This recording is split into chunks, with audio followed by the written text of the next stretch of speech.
So how do you fix empty messages on the iPhone? Let me talk about some things which might be going on. So let's get started. If it's your first time on Foxtecc, make sure you subscribe so you never miss anything important.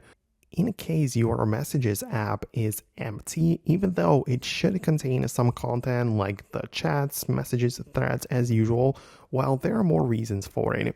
First of all, you can check out your settings, tap on your profile and at the top and proceed to the iCloud section. And it's possible that perhaps your older device or whatever backed up all of the messages to the iCloud, but now you don't have access to them on newer device, for example.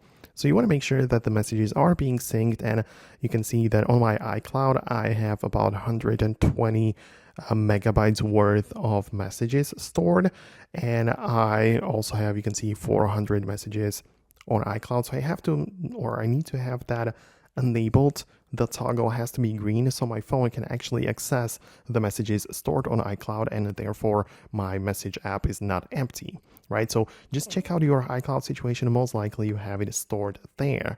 One more thing though, you can see right away that we have the keep messages menu, and it's possible that you have it set for 30 days or 1 year as opposed to the forever option.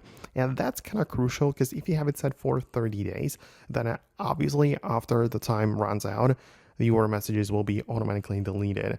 You might like that, you might not, but that's just how it is. And if you have that option selected, well, the messages app might be empty because simply all of the older stuff got deleted. So it depends, right? I personally keep it set to forever because I don't have that many messages, but yeah, the only downside is that it might take up more storage. But yeah, you obviously get to decide the way it's going to work for yourself. Just keep in mind that it could also be the reason why you don't see any messages inside of your app. So I would really appreciate your response in the comments if we manage to actually fix that issue. Thanks a lot for watching, and I hopefully get to see you later in the upcoming tutorials and videos similar to this one.